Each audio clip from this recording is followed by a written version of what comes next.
बाग, मकबरे तथा किले मुगलों के अधीन वास्तुकला और अधिक जटिल हो गई। बाबर, हुमायूं, अकबर, जहांगीर और विशेष रूप से शाहजहां साहित्य कला और वास्तुकला में व्यक्तिगत रुचि लेते थे। यानी कि वास्तुकला की बात करें तो इसमें बाबर, हुमायूं, अकबर, जहांगीर और विशेष रूप से शाहजहां इसमें बहुत रुचि लेते थे। अपनी आत्मकथा में बाबर ने औपचारिक बागों की योजनाओं और उनके बनाने में अपनी रुचि का वर्णन किया है। हुमायूं के मकबरे का निर्माण लाल बलुआ पत्थर से हुआ था। जी हाँ, हुमायूं के मकबरे का निर्माण लाल बलुआ पत्थर से हुआ था तथा इसके किनारे सफ़ेद संगमरमर से बने थे। शाहजहां बादशाह के सिंहासन के पीछे पितरादुरा के जड़ाऊ काम की एक श्रृंखला बनाई गई थी। जी हाँ, शाहजहां बादशाह के सिंहासन के पीछे पितरादुरा एक जड़ाऊ होता है, उसकी एक श्रृंखला, एक सीरीज बनाई गई थी जिसमें पौराणिक यूनानी देवता ऑर्फियस को वीणा बजाते हुए दर्शाया गया था। ऐसा माना जाता था कि ऑर्फियस का संगीत, जी हाँ, जो यूनानी देवता हैं ऑर्फियस का संगीत आक्रामक जानवरों को भी शांत कर सकता है और वे शांतिपूर्वक एक दूसरे के साथ रहने लगते हैं। शासन के आरंभिक वर्षों में शाहजहां की राजधानी आगरा थी। जी हाँ, शासन के आरंभिक वर्षों में शाहजहां की राजधानी आगरा थी। शाहजहां ने आगरा का ताजमहल का निर्माण कराया, जिसका निर्माण कार्य 1643 ईस्वी में पूरा हुआ। पितरादुरा, जी हाँ, पितरादुरा जिसका जिक्र हमने अभी किया है, जो कि उनके शाहजहां के सिंहासन के पीछे बना हुआ एक सीरीज था। पितरादुरा उत्कीर्णित संगमरमर अथवा बलुआ पत्थर पर रंगीन ठोस पदार्थों को दबाकर बनाए गए सुंदर एवं अलंकृत नमूने थे। अकबर की राजधानी फतेहपुर सिकड़ी थी। जी हाँ, फतेहपुर सिकड़ी, जहाँ जिसको जीता था अकबर ने फतेहपुर सिकड़ी को, वहीं पर राजधानी बनाया था। फतेहपुर सिकड़ी की कई इमारतों पर गुजरात व मालवा की वास्तुकलात्मक शैलियों का प्रभाव देखने को मिलता है। जोधाबाई महल, जी हाँ, जोधाबाई महल कहाँ है? जोधाबाई महल फतेहपुर सिकड़ी में है। ये गुजरात क्षेत्र की वास्तुकलात्मक परंपराओं से प्रभावित है। अब थोड़ा सा चर्च के बारे में हम लोग जान लेते हैं। 12वीं शताब्दी से फ्रांस में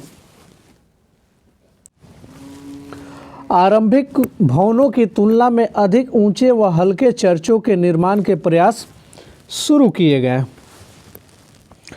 वास्तुकला की यह शैली गोथिक नाम से जानी जाती है।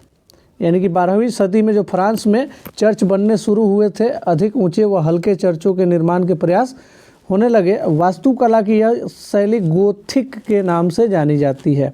इस शैली की विशेषताएं ये है कि नुकीली ऊंचे मेहराब, रंगीन कांच का प्रयोग, जिसमें प्रायः बाइबिल, जी हाँ, बाइबिल जो कि ईसाई धर्म का पवित्र ग्रंथ है, बाइबिल से लिए गए दृश्यों का चित्रण है तथा उड़ते हुए पुश्ते, दूर से ही दिखने वाले ऊंची मीनारें और घंटी वाले बुर्ज बाद में चर्च से जुड़े।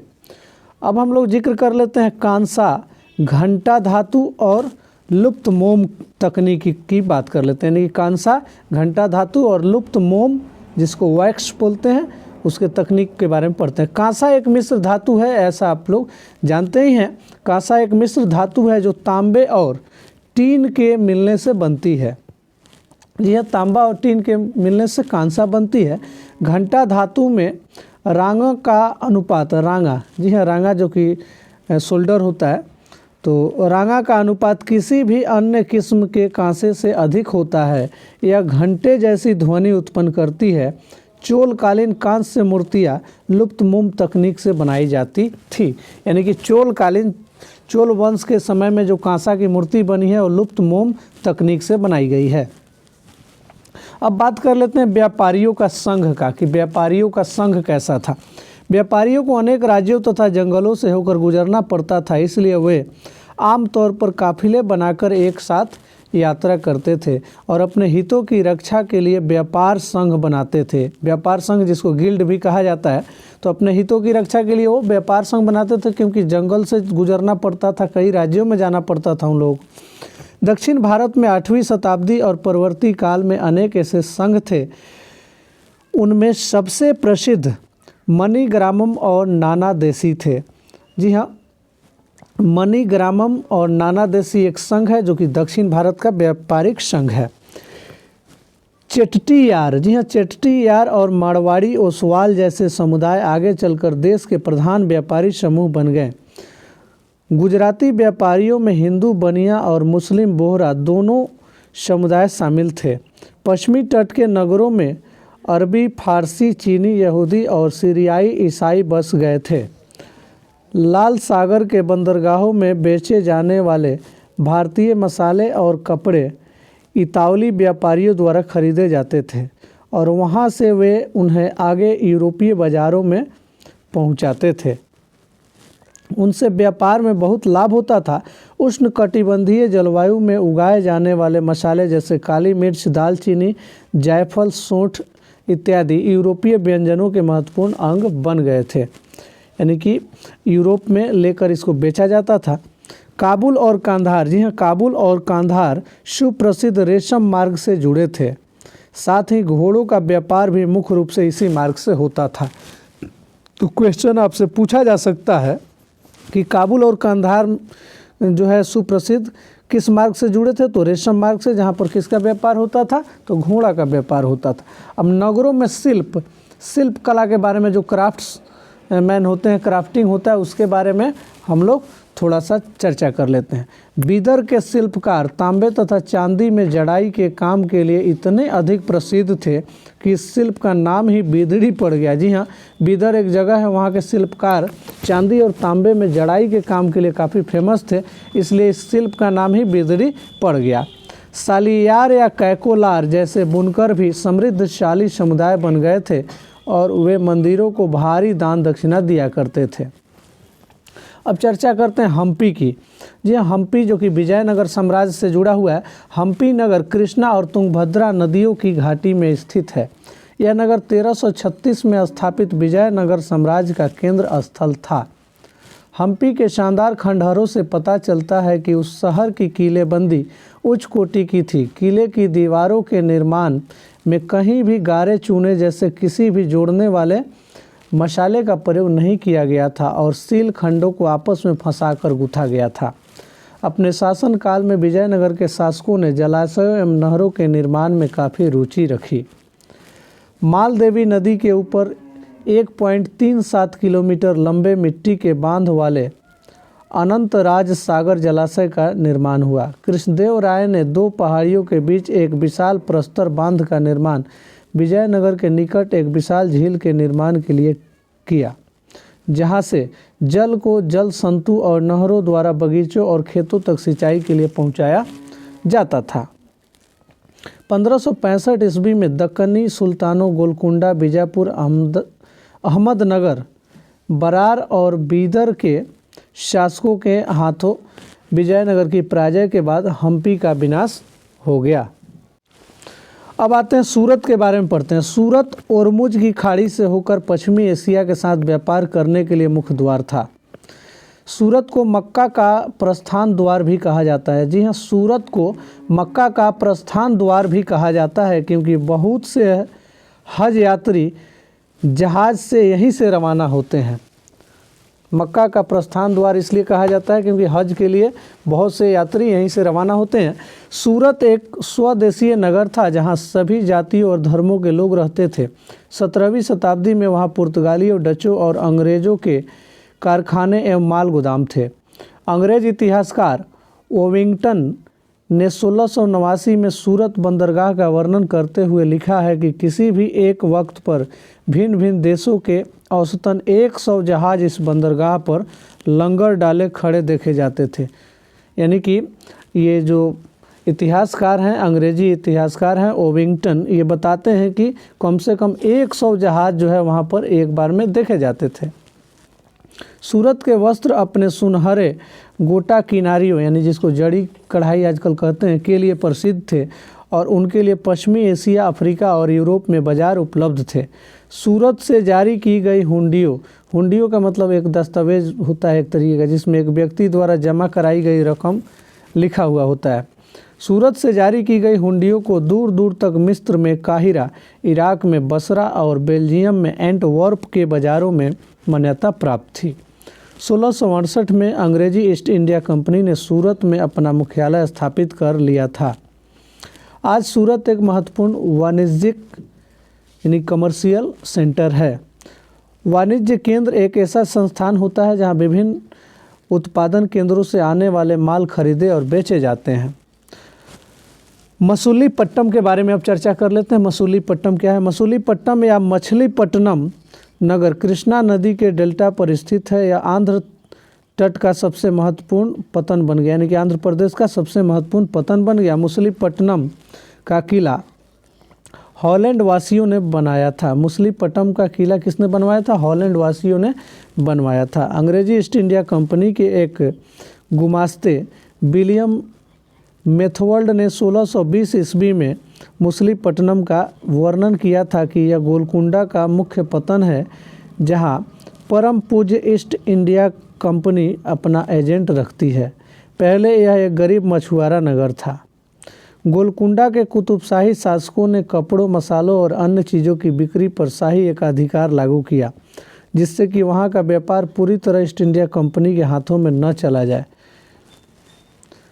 जब कंपनी के व्यापारी बम्बई, कलकत्ता और मद्रास चले गए तब मसूलीपट्टनम अपने व्यापार और समृद्धि दोनों ही खो बैठा, क्योंकि कंपनी के व्यापारी सब चले गए तो फिर मसूलीपट्टनम जो बना था वो तो बेकार हो गया, यानी कि वहाँ पर व्यापार नहीं होने लगा, इसलिए वो वहाँ का व्यापार और समृद्धि दोनों ही चला गया और 18वीं शताब्दी के दौरान उसका आधा पतन हो गया, यानी कि आधा पतन समझिए हो ही गया था। अब बात करते हैं नए नगर और व्यापारी। अब नया नगर कैसे बना और व्यापार कैसे बना? 18वीं शताब्दी में बम्बई, कलकत्ता और मद्रास नगरों का उदय हुआ, जो आज प्रमुख महानगर हैं। शिल्प और वाणिज्य में बड़े बड़े परिवर्तन आए जब बुनकर जैसे कारीगर तथा सौदागर यूरोपीय कंपनियों द्वारा इन नए नगरों में स्थापित ब्लैक टाउन्स में स्थानांतरित हो गए।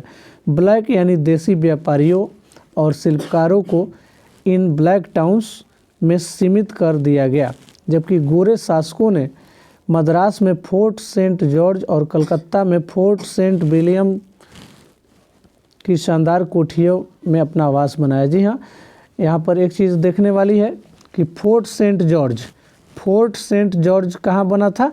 मद्रास में। और सेंट विलियम कहाँ बना था? कलकत्ता में बना था। वास्को डी गामा और क्रिस्टोफर कोलंबस के बारे में आइए जान लेते हैं। वास्को डी गामा और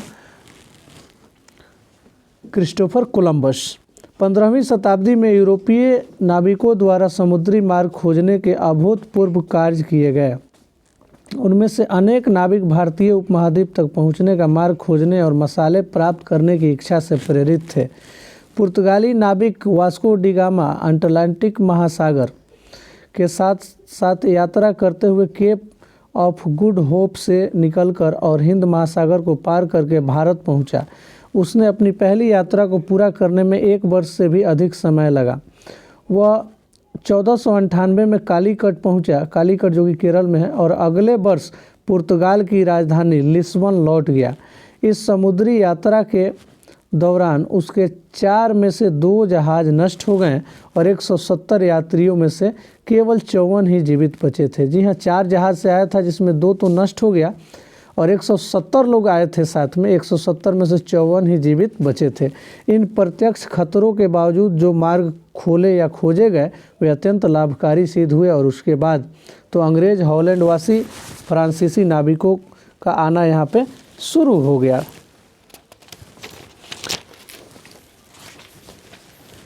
भारत पहुंचने के लिए समुद्री मार्गों का खोज एक अन्य सुपरिणाम निकला जिसकी किसी को आशा नहीं थी। जी हाँ, कोई आशा भी नहीं किया था कि एक समुद्री मार्ग भी खोजा जाएगा। उस आशे को जो है भलीभूति उन्होंने किया। किसने? तो वास्को डी गामा ने किया। एक इटली वासी क्रिस्टोफर कोलंबस ने भारत पहुंचने का मार्ग, याद रखिएगा क्रिस्टोफर कोलंबस इटली के थे, भारत पहुंचने का मार्ग खोजने के लिए अटलांटिक महासागर को पार करके पश्चिम की ओर यात्रा करने का निश्चय किया।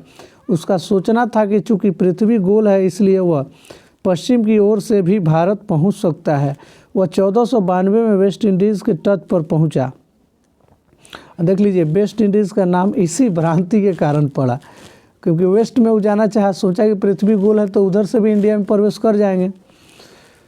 उसके पीछे स्पेन और पुर्तगाल के नाविक और विजेता भी वहां आते रहे और उन्होंने मध्य और दक्षिणी अमेरिका के बड़े बड़े भागों को अपने कब्जे में कर लिया और अक्सर उन प्रदेशों की पहले वाली बस्तियों को नष्ट कर दिया। अब आइए हम लोग जानते हैं जनजातियों के बारे में। समकालीन इतिहासकारों और मुसाफिरों ने जनजातियों के बारे में बहुत कम जानकारियाँ दी हैं। कुछ अपवादों को छोड़ दे तो जनजातीय लोग भी लिखित दस्तावेज नहीं रखते थे, लेकिन समृद्ध रीति रिवाजों और वाचिक मौखिक परंपराओं का वे संरक्षण करते थे। ये परंपराएं हर नई पीढ़ी को विरासत में मिली। आज के इतिहासकार जनजातियों का इतिहास लिखने के लिए इन वाचिक परंपराओं को इस्तेमाल करने लगे हैं। जनजातीय लोग भारत के लगभग हर क्षेत्र में पाए जाते थे। किसी भी एक जनजाति का इलाका और प्रभाव समय के साथ बदलता रहता था। कुछ शक्तिशाली जनजातियों का बड़े इलाकों पर नियंत्रण भी था। पंजाब में गोखर, जी हाँ, पंजाब में खोखर, याद रखिएगा, पंजाब में खोखर जनजाति 13वीं और 14वीं सदी के दौरान बहुत प्रभावशाली थी। यहाँ बाद में गख्खर लोग ज़्यादा महत्वपूर्ण हो गए। जी हाँ, खोखर के बाद गख्खर लोग ज़्यादा महत्वपूर्ण हो गए। उनके मुखिया कमाल खान गख्खर को बादशाह अकबर ने मनसबदार बना दिया, यानी कि मनसबदार बना दिया। मनसबदार एक काफ़ी प्रेस्टिजियस पोस्ट होता था मुग़ल वंश में। उत्तर पश्चिम में एक और विशाल, एक शक्तिशाली जनजाति थी बलोच। जी हाँ, उत्तर पश्चिम में एक विशाल शक्ति वाली जनजाति थी जिसका नाम था बलोच। ये लोग अलग अलग मुखिया वाले कई छोटे छोटे कुलों में बटे हुए थे। पश्चिमी हिमालय में गड़की यानी कि गडेरियों की जनजाति रहती थी। उपमहाद्वीप के सुदूर उत्तर पूर्व भाग पर भी नागा, अहोम और कई जनजातियों का पूरी तरह प्रभुत्व था।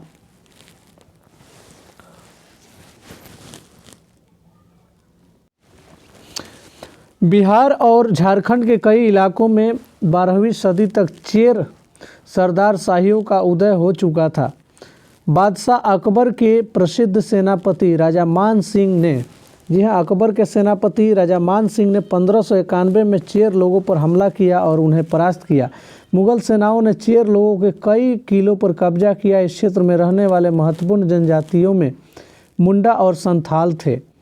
यद्यपि ये उड़ीसा और बंगाल में भी रहते थे। कर्नाटक और महाराष्ट्र की पहाड़ियों में कोली, बेराद तथा कई दूसरी जनजातियों के निवास स्थान थे। कोली लोग गुजरात के कई इलाकों में भी रहते थे। भीलों की बड़ी जनजाति पश्चिम और मध्य भारत में फैली हुई थी। मौजूदा छत्तीसगढ़, मध्य प्रदेश, महाराष्ट्र और आंध्र प्रदेश में गोंड लोग बड़ी तादाद में फैले हुए थे। आइए अब जिक्र करते हैं खानाबदोश लोगों की। खानाबदोश लोगों की और भ्रमणशील समूह के, जो ट्रेवलिंग ग्रुप था, जो एक स्थान से दूसरे स्थान तक लोग रहा करते थे, उनके बारे में, यानी घुमंतू लोग कहें। खानाबदोश घुमंतू लोग होते हैं। खानाबदोश चरवाहे अपने जानवरों के साथ दूर दूर तक घूमते थे। उनका जीवन दूध और अन्य पशुचारी उत्पादों पर निर्भर था। वे खेतिहर गृहस्थों से अनाज, कपड़े, बर्तन और ऐसी ही चीज़ों के लिए ऊन, घी इत्यादि का विनिमय करते थे। यानी कि किसानों से ये क्या लेते थे, किसानों से ये दूध वगैरह लेते थे, कपड़ा, अनाज, यही सब बर्तन वगैरह लेते थे और इसके बदले वे लोग ऊन और घी दिया करते थे। उनमें से कई पशुचारी होते हैं जो अपनी रेवड़ और पशु वृंद के साथ एक चारागाह से दूसरे चारागाह घूमते रहते हैं। अब जिक्र करते हैं बंजारे के बारे में। जी हाँ, बंजारा के बारे में। बंजारा लोग सबसे महत्वपूर्ण व्यापारी खानाबदोश थे। बंजारा लोग सबसे महत्वपूर्ण व्यापारी खानाबदोश थे। उनका कारवां को टंडा कहा जाता था। उनका कारवां टंडा कहलाता था। सुल्तान अलाउद्दीन खिलजी बंजारों का ही इस्तेमाल नगर के बाज़ारों तक अनाज की ढुलाई के लिए करते थे। याद रखना है कि सुल्तान जो अलाउद्दीन खिलजी थे, बंजारों का इस्तेमाल अनाज को ढुलाई के लिए करते थे, यानी कैरी करवाने के लिए करते थे। 17वीं सदी के आरंभ में भारत आने वाले एक अंग्रेजी व्यापारी पीटर मंडी ने बाज़ारों का वर्णन किया। सुबह हमारी मुलाकात बंजारों की एक टांडा से हुई जिसमें 14,000 बैल थे। सारे पशु गेहूं और चावल जैसे अनाजों से लदे हुए थे। ये बंजारे लोग अपनी पूरी घर गृहस्थी, बीवी और बच्चे अपने साथ लेकर चलते हैं। एक टांडा में कई परिवार होते हैं। अब आइए जिक्र करते हैं इसी में जो गोंड जनजाति है, गोंड के बारे में। गोंड लोग गोंडवाना नामक विशाल वन प्रदेश में रहते हैं। वे स्थानांतरित यानी कि जो शिफ्टिंग कल्टीवेशन होता है ना, स्थानांतरित कृषि जिसको बोलते हैं, अर्थात जगह बदल बदल कर खेती करते थे। विशाल गोंड जनजाति कई छोटे छोटे कुलों में बटी हुई थी। प्रत्येक कुल का अपना राजा होता था। राजा को राय भी कहा जाता था। जिस समय दिल्ली के सुल्तानों की ताकत घट रही थी, उसी समय कुल बड़े गोंड राज्य छोटे गोंड सरदारों पर हावी होने लगे थे, यानी कि अपने में से जो छोटा था उस पर हावी होने लगे थे। अकबर के शासन काल के एक इतिहास अकबरनामा में उल्लेखित है। अकबरनामा को अबुल फजल ने लिखा है कि गढ़कडंगा के गोंड राज में 70,000 गांव थे। गढ़कडंगा के गोंड राजा अमनदास ने संग्राम शाह की उपाधि धारण की। उसके पुत्र दलपत ने महोबा के चंदेल राजपूत राजा सालबाहन की पुत्री राजकुमारी दुर्गावती से विवाह किया था। जी हम इसको याद रखिएगा। उसके पुत्र दलपत ने, दलपत किसका पुत्र था? लेकिन अमनदास जो राजा था ना, अमनदास ने संग्राम शाह की उपाधि धारण की, और अमनदास का पुत्र जो था दलपत, वो महोबा के चंदेल राजा जो सालबाहन था उसके पुत्री दुर्गावती से विवाह किया। दलपत की मृत्यु कम उम्र में हो गई। रानी दुर्गावती बहुत योग्य थी और उसने अपने 5 साल के पुत्र वीर नारायण के नाम पर शासन की कमान संभाली। उसके समय में राज्य का और अधिक विस्तार हुआ। 1565 में आसिफ खां के नेतृत्व में मुगल सेनाओं ने गढ़कडंगा पर हमला किया। रानी दुर्गावती ने इसका जमकर सामना किया। उसकी हार हुई और उसने समर्पण करने की बजाय मर जाना बेहतर समझा। उसका पुत्र भी तुरंत बाद लड़ता हुआ मारा गया। अहोम जनजाति। अहोम लोग मौजूदा म्यांमार से आकर 13वीं सदी में ब्रह्मपुत्र घाटी में आकर बस गए थे। अहोम लोग कहाँ से आए थे? म्यांमार से आए थे और ब्रह्मपुत्र घाटी में बस गए थे। उन्होंने भूइयाँ बोलते हैं भूस्वामी को, लोगों की पुरानी राजनीतिक व्यवस्था का दमन करके नए राज्य की स्थापना की। 1660 तक आते आते वे उच्च स्तरीय बारूद और तोपों का निर्माण करने में सक्षम हो गए थे। तोप का निर्माण तो पहली बार बाबर किया था। अहोम लोगों को दक्षिण पश्चिम से कई आक्रमणों का सामना करना पड़ा। 1662 में मीर जुमला के नेतृत्व में मुगलों ने अहोम राज्य पर हमला किया। इसमें अहोम लोगों की पराजय हुई। अहोम राज्य बेगार पर निर्भर था। जी हाँ, अहोम राज्य बेगार पर निर्भर था। राज्य के लिए जिन लोगों से जबरन काम लिया जाता था वे पाइक कहलाते थे। राज्य के लिए जिन लोगों से ज़बरदस्ती काम करवाया जाता था उन्हें पाइक कहा जाता था। अहोम समाज कुलों में विभाजित था जिन्हें खेल कहा जाता था। एक खेल के नियंत्रण में प्रायः कई गांव होते थे।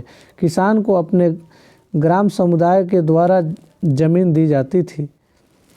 समुदाय की सहमति के बगैर राजा तक इसे वापस नहीं ले सकता था। चलिए आगे बढ़ते हैं। मंगोल के बारे में जिक्र कर लेते हैं। इतिहास में सबसे सुप्रसिद्ध पशुचारी और शिकारी संग्राहक जनजाति मंगोलों की थी। वे मध्य एशिया के घास के मैदान, जो कि मध्य एशिया के घास के मैदान जिसको स्टेपी कहते हैं, और थोड़ा उत्तर की ओर के वन प्रांतों में बसे हुए थे। 1206 ईस्वी में चंगेज़ खां ने मंगोल और तुर्की जनजातियों में एकता पैदा करके उन्हें एक शक्तिशाली सैन्य बल में बदल डाला। अपनी मृत्यु के समय यानी कि 1227 में मृत्यु हो गया था चंगेज़ खान का। वह एक सुविस्तृत प्रदेश का शासक था। उसके अधिकारियों ने एक विशाल साम्राज्य खड़ा किया। अलग अलग समय में उसके अंतर्गत रूस, पूर्वी यूरोप और चीन तथा मध्य पूर्व का खासा बहुत बड़ा हिस्सा शामिल था। मंगोलों के पास सुसंगठित सैन्य एवं प्रशासनिक व्यवस्थाएं थी। ये विभिन्न जातियों और धार्मिक समूहों के समर्थन पर आधारित थी। चेर और मलयालम भाषा का विकास। जी हाँ, चेर और मलयालम भाषा का महोदयपुरम का चेर राज्य प्रायद्वीपीय के दक्षिणी पश्चिमी भाग में थे, जो आज के केरल राज्य का एक हिस्सा है। 9वीं शताब्दी में स्थापित किया गया था, यानी कि महोदयपुरम 9वीं शताब्दी में स्थापित किया गया। संभवतः मलयालम भाषा इस इलाके में बोली जाती थी। शासकों ने मलयालम भाषा एवं लिपि का प्रयोग अपने अभिलेखों में किया। वस्तुतः इस भाषा का प्रयोग उपमहाद्वीप के सरकारी अभिलेखों में किसी क्षेत्रीय भाषा के प्रयोग के सबसे पहले उदाहरणों में से एक है। 14वीं शताब्दी का एक ग्रंथ लीला तिलकम, जी हाँ याद रखिएगा, 14वीं शताब्दी का एक ग्रंथ लीला तिलकम जो व्याकरण तथा काव्यशास्त्र विषयक है, मणिप्रवालम शैली में लिखा गया था। जो ग्रंथ था लीला तिलकम और मणिप्रवालम शैली में लिखा गया था। मणिप्रवालम का शाब्दिक अर्थ है हीरा और मूंगा, जो यहाँ दो भाषाओं संस्कृत तथा क्षेत्रीय भाषा के साथ साथ प्रयोग की ओर संकेत करता है। शासक और धार्मिक परंपराएं। शासक और धार्मिक परंपराएं 12वीं शताब्दी में गंग वंश के एक अत्यंत प्रतापी राजा अनंत वर्मन ने पुरी में पुरुषोत्तम जगन्नाथ के लिए एक मंदिर बनवाने का निश्चय किया। जी हाँ, वहीं पुरी का जो मंदिर है उड़ीसा का, तो जगन्नाथ का शाब्दिक अर्थ होता है दुनिया का मालिक, जो विष्णु का पर्यायवाची शब्द भी है। तो किसने बनवाया? अनंत वर्मन। जी हाँ, गंग वंश का शासक था अनंत वर्मन। उन्होंने पुरी का जो पुरुषोत्तम जगन्नाथ मंदिर है उसको बनवाने का काम किया। जगन्नाथ मूलतः एक स्थानीय देवता थे जिन्हें आगे चलकर विष्णु का रूप माना गया। उसके बाद 1230 में राजा अनंग भीम तृतीय ने अपना राज्य पुरुषोत्तम जगन्नाथ को अर्पित कर दिया। अनंग भीम तृतीय ने अपना राज्य जगन्नाथ मंदिर में पूरा दे दिया, ठीक है, और स्वयं को जगन्नाथ का प्रतिनियुक्ति घोषित कर दिया। राजपूत और शूरवीर की परंपराएं। राजपूत और शूरवीर की परंपराएं। ब्रिटिश लोग उस क्षेत्र को जहां आज का अधिकांश राजस्थान स्थित है राजपूताना कहते थे। ब्रिटिश लोग उस क्षेत्र को जहां आज का अधिकांश राजस्थान स्थित है राजपूताना कहते थे।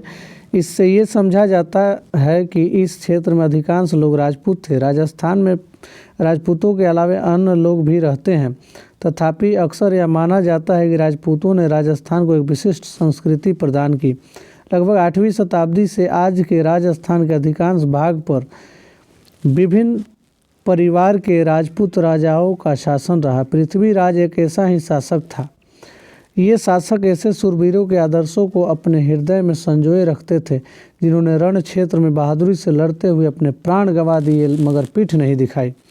कत्थक, यह कत्थक के बारे में पढ़ते हैं। कत्थक शब्द कथा शब्द से निकला है, जिसका प्रयोग संस्कृत तथा अन्य भाषाओं में कहानी के लिए किया जाता है। कत्थक मूल रूप से उत्तर भारत के मंदिरों में कथा यानी कहानी सुनाने वालों की एक जाति थी। ये कथाकार अपने हाव भाव तथा संगीत से अपने कथावाचन को अलंकृत किया करते थे। 15वीं तथा 16वीं शताब्दी में भक्ति आंदोलन के प्रसार के साथ कथक एक विशिष्ट नृत्य शैली का रूप धारण करने लगा।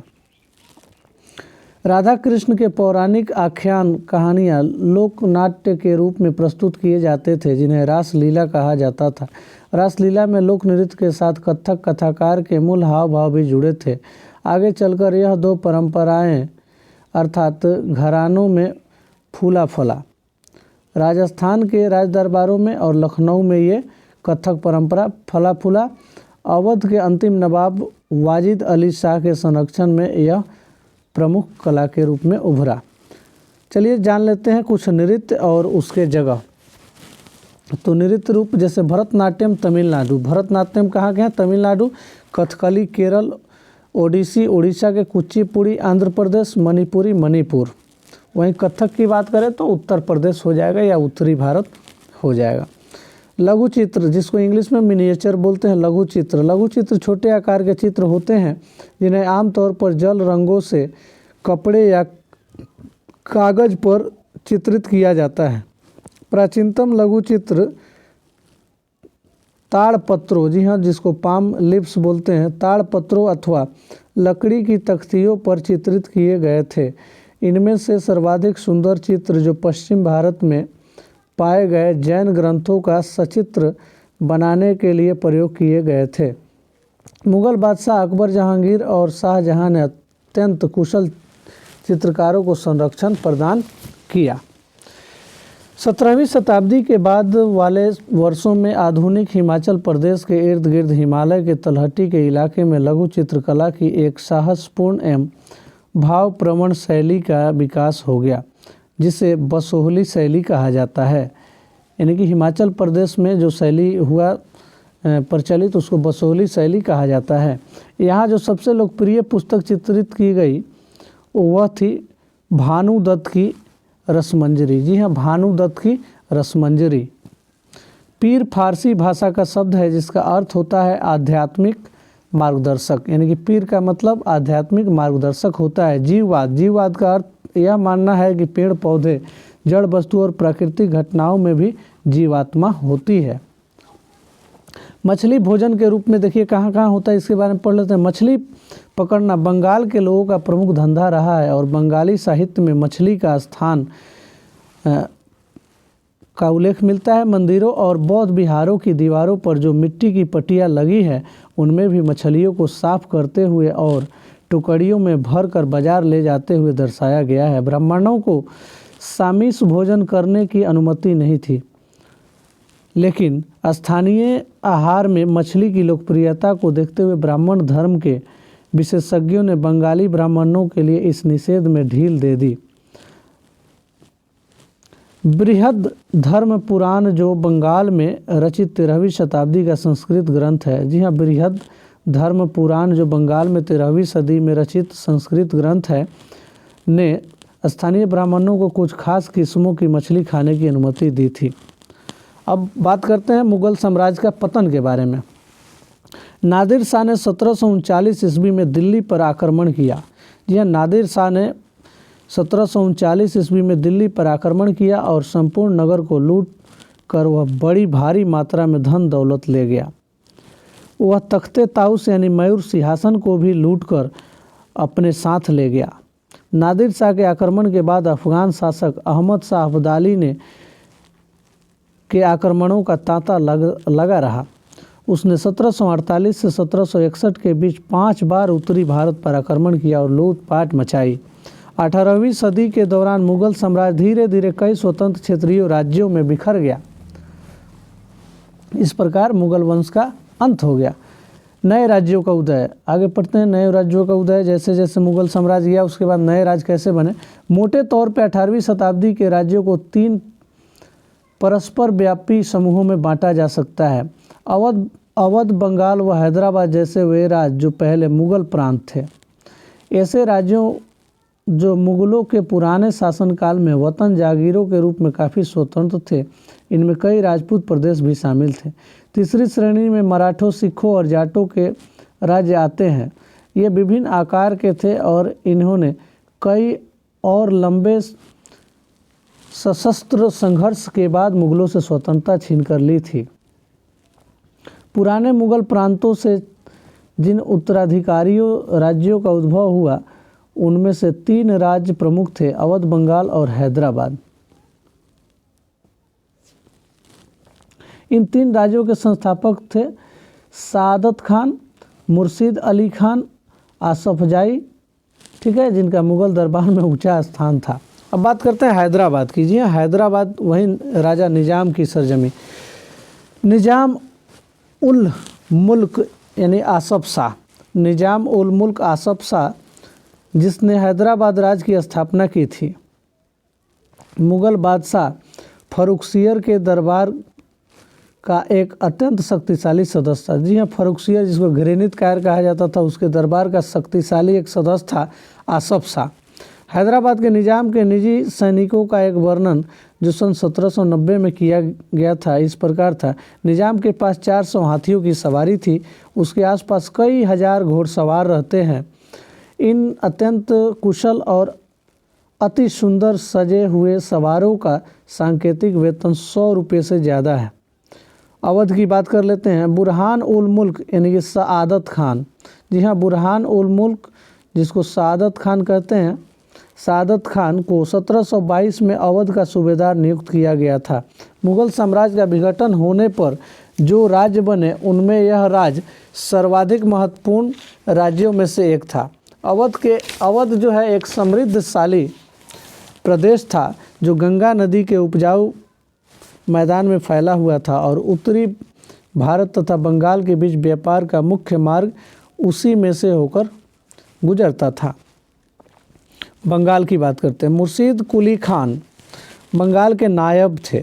मुर्शीद कुली खान बंगाल के नायब थे, यानी कि प्रांत के सूबेदार के प्रतिनियुक्त थे। मुर्शीद कुली खान औपचारिक रूप से सूबेदार कभी नहीं बना। उसने बहुत जल्द सूबेदार के पद से जुड़ी हुई सत्ता अपने हाथ में ले ली। राज्य और साहूकारों के बीच हैदराबाद तथा अवध में जो घनिष्ठ संबंध था वह अलीवर्दी खां के शासनकाल में बंगाल में भी स्पष्ट दिखाई दिया। उसके शासनकाल में जगत सेठ का साहूकार घराना अत्यंत समृद्धशाली हो गया। अब राजपूतों की बात करते हैं।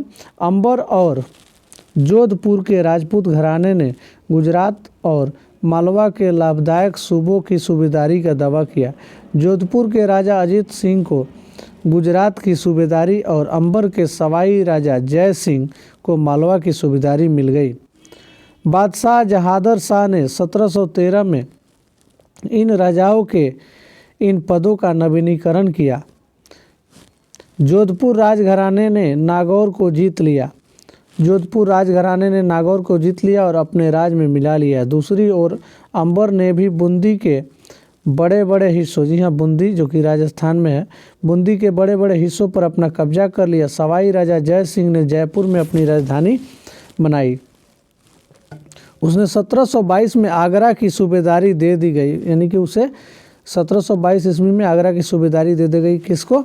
राजा जय सिंह को। 1740 के दशक में राजस्थान में मराठों के अभियान ने इन रजवाड़ों पर भारी दबाव डालना शुरू कर दिया, जिससे उनका अपना विस्तार आगे होने से रुक गया। अंबर के शासक सवाई जय सिंह ने दिल्ली, जयपुर, उज्जैन, मथुरा और वाराणसी में 5 खगोलीय वेधशालाओं का निर्माण किया। यह अंबर के शासक सवाई जय सिंह ने दिल्ली, जयपुर, उज्जैन, मथुरा और वाराणसी में 5 खगोलीय वेधशालाओं का निर्माण किया।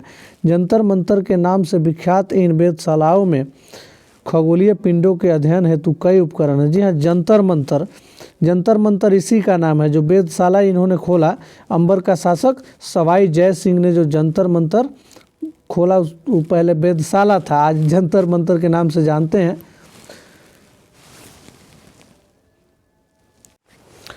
1732 के एक फारसी वृत्तांत में राजा जय सिंह का वर्णन। राजा जय सिंह अपनी सत्ता की चरम सीमा पर थे। 12 वर्ष के लिए वे आगरा के सूबेदार रहे और 5 या 6 वर्ष के लिए मालवा के। उनके पास विशाल सेना, तोपखाना तथा भारी मात्रा में धन संपदा थी। उनका प्रभाव दिल्ली से लेकर नर्मदा के तट तक फैला हुआ था, यानी कि दिल्ली से लेकर मध्य प्रदेश तक। कई राजपूत शासकों ने मुगलों का अधिराजत्व स्वीकार किया था, लेकिन मेवाड़ एकमात्र ऐसा राजपूत राज था जिसने मुगल सत्ता को चुनौती दी थी। राणा प्रताप 1572 में उदयपुर तथा मेवाड़ के बड़े क्षेत्र पर नियंत्रण के साथ मेवाड़ की राजगद्दी पर आसीन हुए। राणा प्रताप के पास मुगल अधिराजत्व को स्वीकार करने के लिए कई दूतों को भेजा गया, लेकिन वे अपने निर्णय पर अडिग रहे। अब बात करते हैं सिख धर्म के बारे में। गुरु गोविंद सिंह ने 1699 में खालसा पंथ की स्थापना की। जी हाँ, गुरु गोविंद सिंह ने 1699 में खालसा पंथ की स्थापना की। उससे पूर्व और उसके पश्चात राजपूत व मुगल शासकों के खिलाफ कई लड़ाइयाँ लड़ी।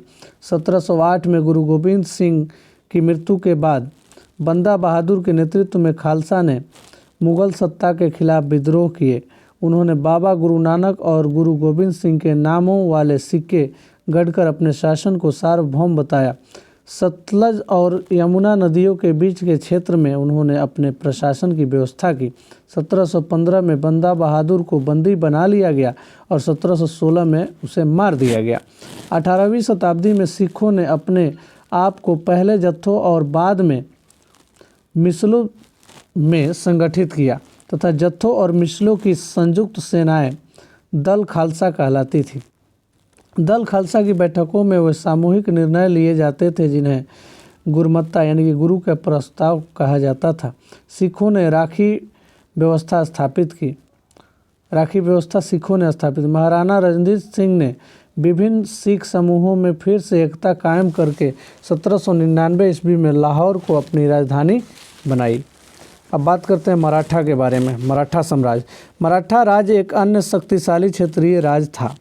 17वीं सदी के अंत तक दक्कन में शिवाजी के नेतृत्व में एक शक्तिशाली राज्य के उदय की शुरुआत हुई, जिससे अंततः एक मराठा राज्य की स्थापना हुई। शिवाजी का जन्म 1630 में शाहजी और जीजाबाई से हुआ। अपनी माता और अभिभावक दादा कोंडदेव के मार्ग निर्देशन में शिवाजी कम उम्र में ही विजय पथ पर निकल पड़े। जावली पर कब्जे ने उन्हें मवाला पठारों का अविवादित मुखिया बना दिया, जिसने उनके क्षेत्र विस्तार का पथ प्रशस्त किया। बीजापुर और मुगल के खिलाफ उनके कारनामों ने उन्हें विख्यात व्यक्तित्व बना दिया। वे अपने विरोधियों के खिलाफ प्रायः गुरिल्ला युद्ध कला संबंधित आवाज़ से संबंधित युक्ति का प्रयोग करते थे। चौथ और सरदेशमुखी पर आधारित राजस्व संग्रह प्रणाली की सहायता से उन्होंने एक मजबूत मराठा राज की नींव दी। जी हाँ, चौथ मराठा साम्राज्य शिवाजी से संबंधित है। चौथ जो कर है, एक टैक्स है। शिवाजी जिन्होंने 1627 से 1680 तक राज किया, ने शक्तिशाली योद्धा परिवारों की सहायता से एक अस्थायी राज की स्थापना की। अत्यंत गतिशील कृषक पशुचारक मराठों की सेना के मुख्य आधार बन गए। शिवाजी ने प्रायद्वीप में मुगलों को चुनौती देने के लिए इस सैन्य बल का प्रयोग किया। शिवाजी की मृत्यु के बाद मराठा राज में प्रभावी शक्ति चित्पावन ब्राह्मणों के एक परिवार के हाथ में रही, जो शिवाजी के उत्तराधिकारियों के शासनकाल में पेशवा के रूप में अपनी सेवाएं देते रहे। 1720 के दशक में मालवा में मराठा अभियानों ने उस क्षेत्र में स्थित शहरों के विकास व समृद्धि में कोई हानि नहीं पहुंचाई। उज्जैन सिंधिया, जी हाँ, उज्जैन सिंधिया के संरक्षण में और इंदौर होलकर के आश्रय में फलता फूलता रहा। ये शहर हर तरह से बड़े और समृद्धशाली थे और वे महत्वपूर्ण वाणिज्यिक और सांस्कृतिक केंद्रों के रूप में कार्य कर रहे थे। मराठों द्वारा नियंत्रित इलाकों में व्यापार के नए मार्ग खुले। चंदेरी का क्षेत्र में उत्पादित रेशमी वस्त्रों को मराठों की राजधानी पुणे में नया बाजार मिला। बाजीराव प्रथम, जी हाँ, बाजीराव प्रथम जो बाजीराव बल्लाल के नाम से भी जाने जाते थे। बाजीराव प्रथम को बाजीराव बल्लाल भी कहा जाता था। पेशवा बालाजी विश्वनाथ के पुत्र थे। पेशवा बालाजी विश्वनाथ के पुत्र थे। वह एक महान मराठा सेनापति था। उन्हें विंध्य के पार मराठा राज्य के विस्तार का श्रेय प्राप्त है तथा वे मालवा, बुंदेलखंड, गुजरात और पुर्तगालियों के खिलाफ सैन्य अभियानों के लिए भी जाने जाते हैं। तो याद रखना है कि पेशवा किसके पुत्र थे? बालाजी विश्वनाथ के पुत्र पेशवा थे। चौथ कर जमींदारों द्वारा वसूले जाने वाले भू राजस्व का 25% दक्कन में इनको मराठा वसूलते थे। जी हाँ, याद रखिएगा, यही जो है खिलजी वंश में 50% कर दिया गया था अलाउद्दीन खिलजी के द्वारा। सरदेशमुखी कर दक्कन में मुख्य राजस्व संग्रहकर्ता को दिए जाने वाले भू राजस्व का 9 से 10% हिस्सा हुआ करता था। अब बात करते हैं जाटों के बारे में। जाटों ने 17वीं और 18वीं शताब्दी में अपनी सत्ता सुदृढ़ की। अपने नेता चूड़ामन, जी हाँ, जाटों का नेता चूड़ामन के नेतृत्व में उन्होंने दिल्ली के पश्चिम में स्थित क्षेत्रों पर अपना नियंत्रण कर लिया। 1680 के दशक तक आते आते उनका प्रभुत्व दिल्ली और आगरा के 2 शाही शहरों के बीच के क्षेत्र पर होना शुरू हो गया। जाट समृद्ध कृषक थे और उनके प्रभुत्व क्षेत्र में पानीपत तथा बल्लभगढ़ जैसे शहर महत्वपूर्ण व्यापारिक केंद्र बन गया। जी हाँ, जाट जो है कृषक थे, कृषि करते थे, बहुत समृद्ध थे वे लोग। सूरजमल के शासन में भरतपुर शक्तिशाली राज्य के रूप में उभरा। जी हाँ, सूरजमल, राजा सूरजमल जो कि जाट शासक था, उनके शासनकाल में भरतपुर बहुत शक्तिशाली राज्य के रूप में उभरा। भरतपुर का किला काफ़ी हद तक पारंपरिक शैली में बनाया गया। वहीं दिग में जाटों ने अंबर और आगरा की शैलियों का समन्वय करते हुए विशाल बाग महल बनवाया। शाही वास्तुकला से जिन रूपों को पहली बार शाहजहां के युग में जोड़ा गया था, दिग की इमारतें उन्हीं रूपों के नमूने पर बनाई गई थी।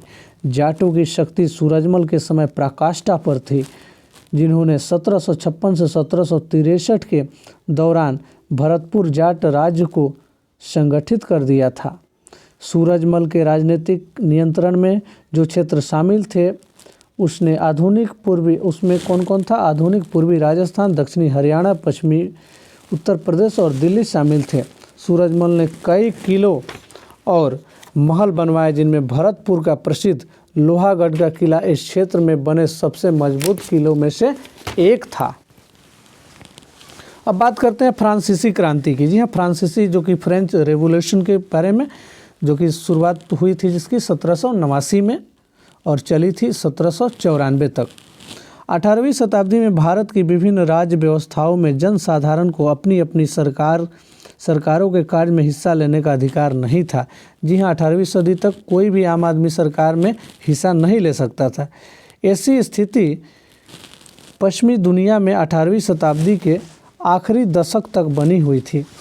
अमेरिका जो कि 1776 में आज़ाद हुआ और फ्रांसीसी क्रांतियों ने इन स्थिति को और साथ साथ अभिजात वर्ग के सामाजिक व राजनीतिक प्राधिकारों को चुनौती दी।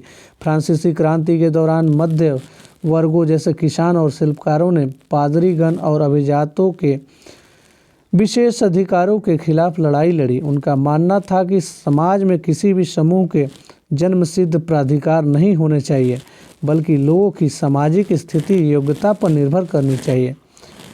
फ्रांसीसी क्रांति के दार्शनिकों ने यह सुझाया कि सभी के लिए समान कानून और समान अवसर होने चाहिए। उनका यह भी कहना था कि सरकार की सत्ता लोगों से बननी चाहिए और जनता को सरकार के कार्यों में भूमिका अदा करने का अधिकार होना चाहिए।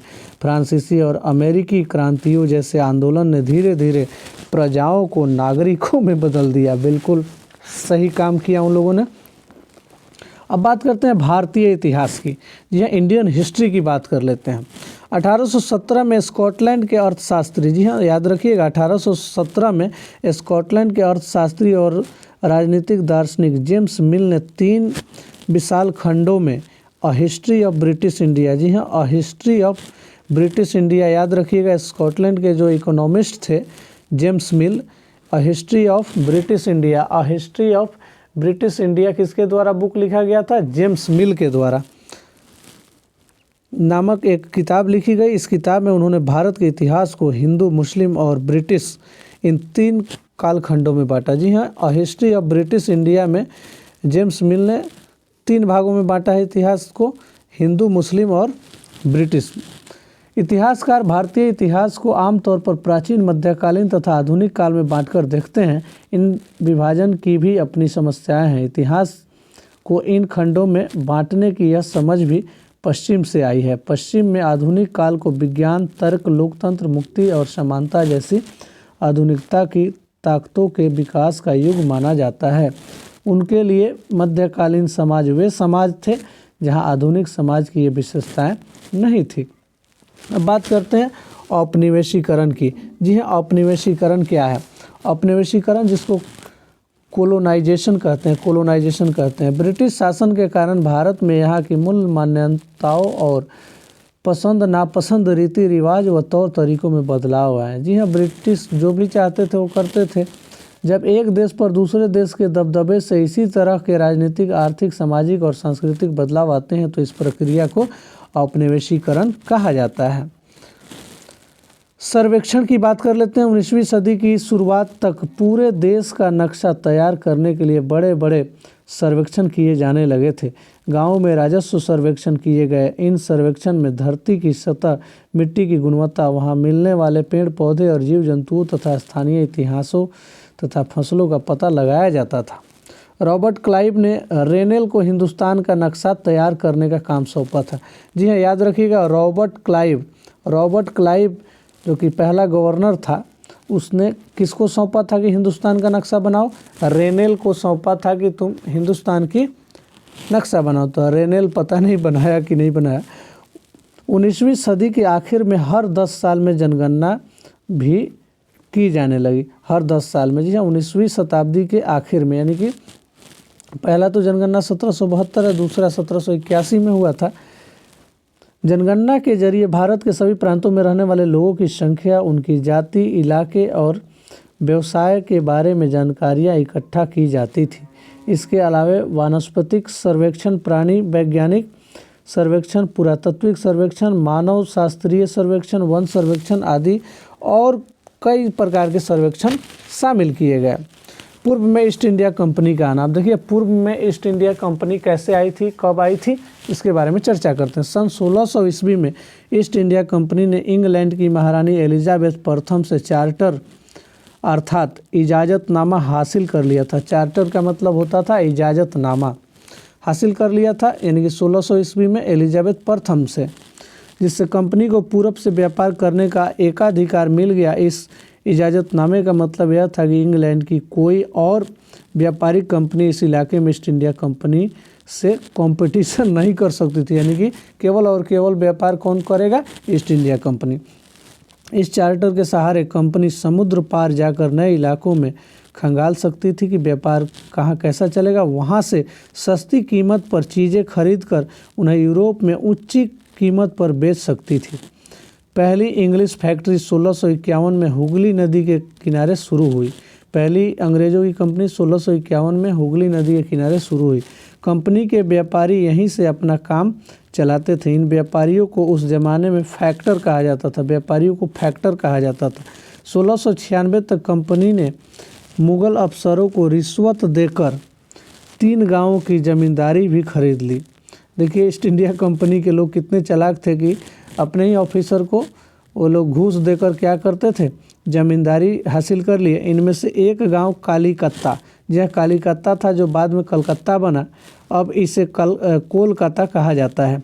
कंपनी ने मुग़ल सम्राट औरंगजेब को इस बात के लिए भी तैयार कर लिया कि वह कंपनी को बिना शुल्क चुकाए व्यापार करने का फरमान जारी कर दें, यानी कि फ्री में मेरी कंपनी यहाँ काम करेगी। इसके लिए उसने औरंगजेब को भी मना लिया था।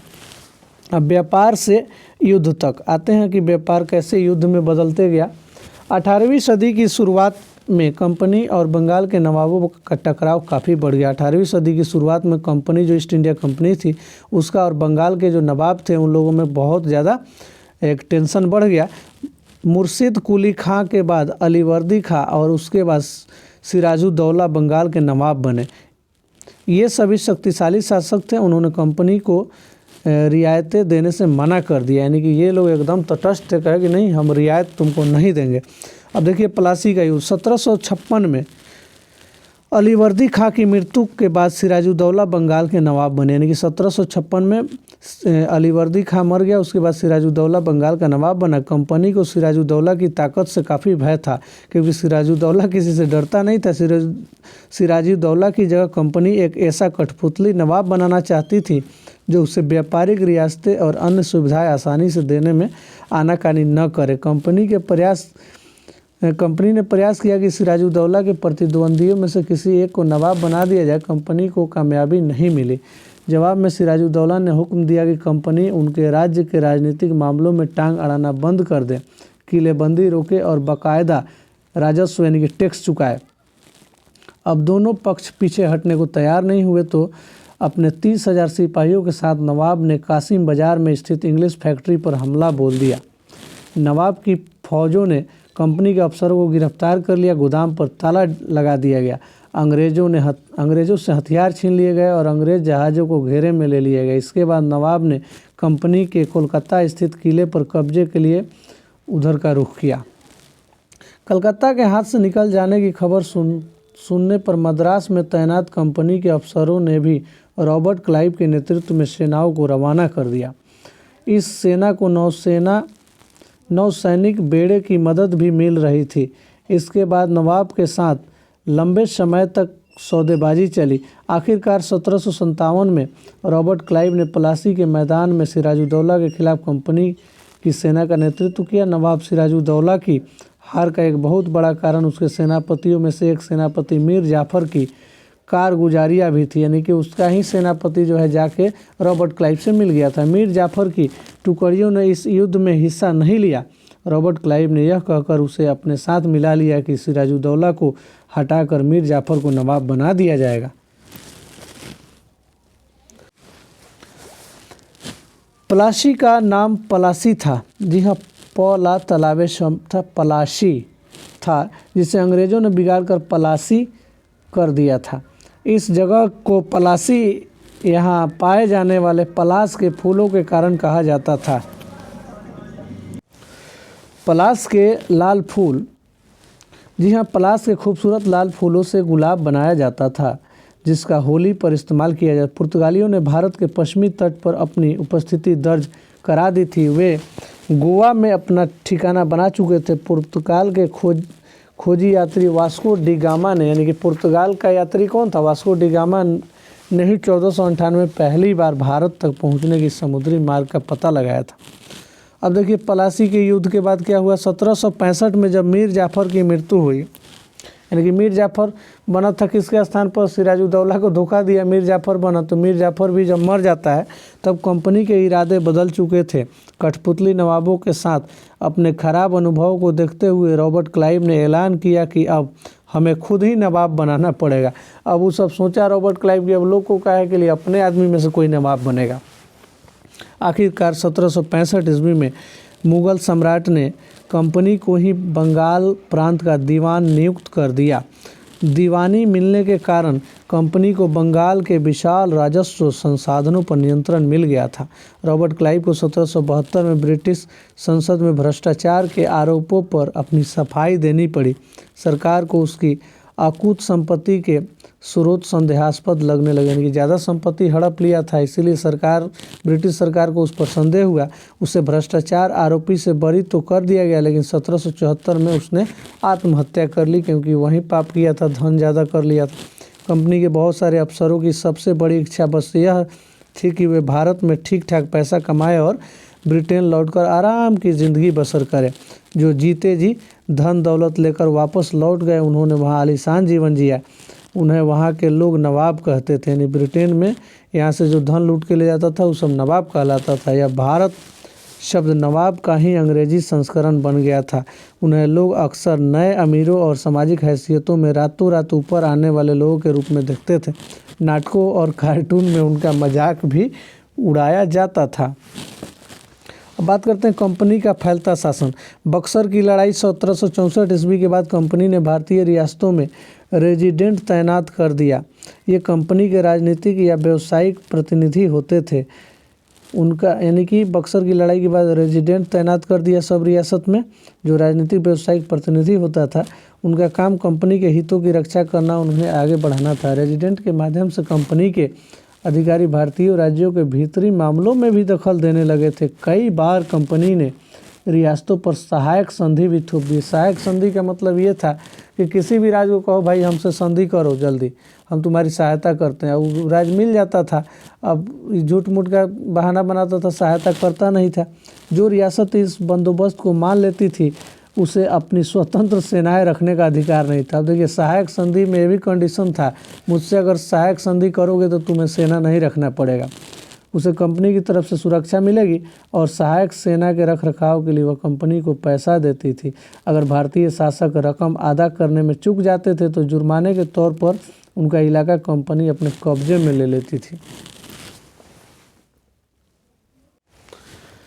टिप्पू सुल्तान, जी हाँ, हैदर अली जो कि 1761 से 1782 में थे। हैदर अली और उनके विख्यात पुत्र टिप्पू सुल्तान से जैसे शक्तिशाली शासकों ने नेतृत्व में, यानी कि शक्तिशाली शासकों के नेतृत्व में मैसूर काफ़ी ताकतवर हुआ। यानी कि मैसूर जो था, मैसूर में जो ट्री ऑफ लिबर्टी जिसको कहा जाता था, स्वतंत्रता का वृक्ष लगाने का काम किया हैदर अली और उसका बेटा टिप्पू सुल्तान। मालाबार तट पर होने वाले व्यापार मैसूर रियासत के नियंत्रण में था, जहां से कंपनी काली मिर्च और इलायची खरीदती थी। 1785 में टिप्पू सुल्तान ने अपनी रियासत में पड़ने वाले बंदरगाहों से चंदन की लकड़ी, काली मिर्च और इलायची का निर्यात रोक दिया। सुल्तान ने स्थानीय सौदागरों को भी कंपनी के साथ कारोबार करने से मना कर दिया। टिप्पू सुल्तान ने भारत में रहने वाले फ्रांसीसी व्यापारियों से घनिष्ठ संबंध विकसित किए और उनकी मदद से अपनी सेना का भी आधुनिकीकरण किया, मॉडर्नाइज किया।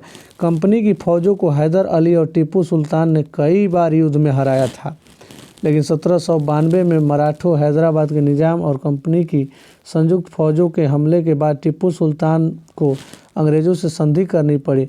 इस संधि के तहत उनके 2 बेटों को अंग्रेज़ों ने बंधक के रूप में अपने पास लेके चले गए अपने साथ। मैसूर के साथ अंग्रेज़ों की 4 बार जंग हुई, 1767 से 1769 तक, 1780 से 1784, 1790 से 92 और 1799। श्रीरंगपट्टनम की आखिरी जंग में कंपनी को सफलता मिली। श्रीरंगपट्टनम जो कि 1799 में युद्ध हुआ था, उसमें ईस्ट इंडिया कंपनी को सफलता मिली।